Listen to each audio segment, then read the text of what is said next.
Aqui no Brasil, são os temporais que ligam o sinal de alerta nesta semana. A chuva deve ser constante e intensa nos próximos dias em vários estados.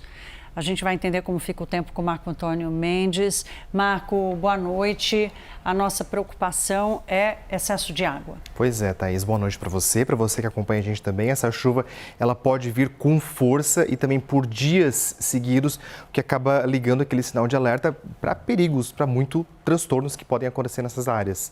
E já tem chovido nesse momento com uma certa frequência nos estados como Espírito Santo, algumas áreas de Minas Gerais, mas essa chuva vai se intensificar nesses próximos dias.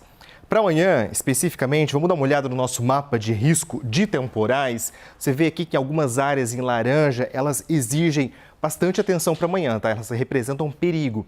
Desde aqui o Espírito Santo, atravessando Minas Gerais, Goiás, chegando até uma área mais ao oeste de Mato Grosso.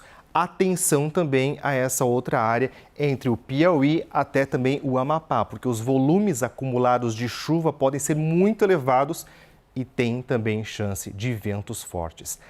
Nas imagens mais recentes de satélite, a gente vê muitas nuvens sobre todo o país, principalmente do sudeste para cima. Isso aqui porque tem muito calor, tem muita umidade circulando, o que acaba ajudando na formação de nuvens mais carregadas, né?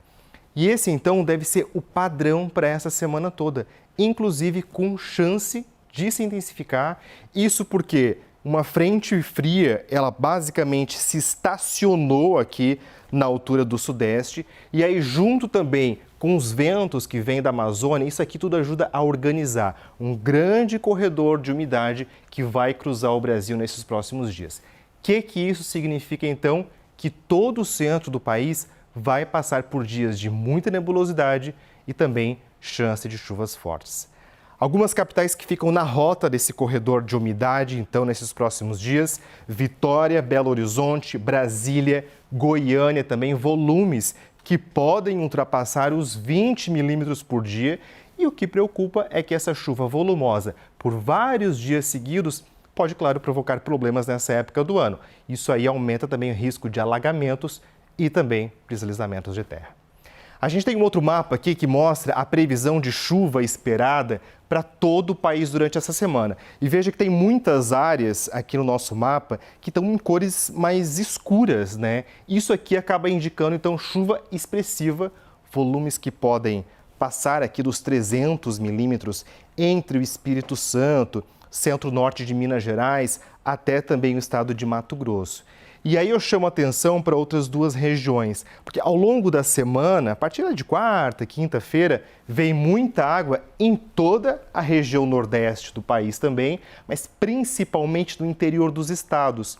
E a região sul, que fica com pouquíssima chuva sendo esperada para essa região nesses próximos tempos, um tempo muito seco, volume de chuva, Thaís, que inclusive deve ajudar a manter a média do mês para a região sul abaixo do normal. Nossa, que loucura. Bom, eu passei uma semana no sul da Bahia, não vi uma gota d'água, né? Agora que vai chover Agora lá. vai chover bastante. Então a Bahia já chora a minha falta. Deu para você aproveitar, então, né? Pelo menos isso. Mas, Marquinhos, me conta aqui, para amanhã o que a gente já pode esperar? Porque hoje, aqui em São Paulo, por exemplo, foi um dia quente sem chuva. Pois é, amanhã a gente vai ter um tempo bastante abafado, chance de chuva em praticamente todo o país amanhã, Thaís. Vamos dar uma olhadinha aqui no nosso mapa, veja onde está em verde um pouco mais escuro. Isso aqui indica que a chuva aperta bastante durante o dia. Na área que está em verde um pouco mais claro, a gente tem aquela chance de chuva um pouco mais isolada, um pouco mais passageira. Agora, tempo firme mesmo nessas áreas que você vê aqui em amarelo no nosso mapa aqui, basicamente do norte da Bahia, praticamente todo o estado de Alagoas também, e também do Rio Grande do Sul até Mato Grosso do Sul.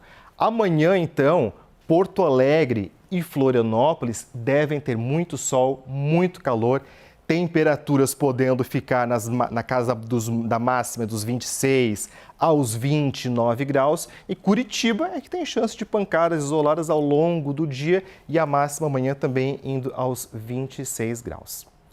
Em São Paulo, nessa terça-feira, o tempo fica bem abafado, com sol entre nuvens. À tarde é que podem se formar ali condições para chuvas típicas de verão. E a máxima amanhã deve ir aos 27 graus. No Rio de Janeiro, a gente vai ter uma situação, uma condição muito igual, muito parecida, porque as nuvens elas vão avançando ali no meio da tarde e as pancadas podem cair ali mais no fim do dia. Máxima amanhã podendo chegar aos 32 graus.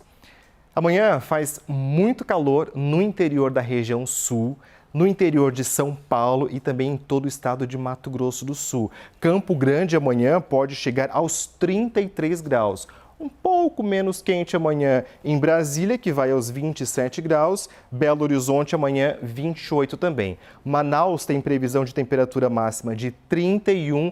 Já no Recife, então, 31 graus, a mesma temperatura, mais quente, muito calor amanhã. Em Salvador vai esquentar bastante, Thaís. Essa aí é a nossa cara do verão, com temperaturas extremas e muita chuva sendo esperada também. Chuva que a gente tem acompanhado e tem melhorado também a questão dos reservatórios, porque lembra, a gente tinha passado por uma seca muito complicada, elas estão tentando ajudar um pouco mais para de repente a gente comece o período seco numa certa normalidade dos reservatórios. É bom para safras também, né? Daqui no Brasil, a gente só se preocupa com a situação de risco de tanta gente, né, Marco? Esse é o nosso foco de atenção. Obrigada, meu querido. Boa noite para você.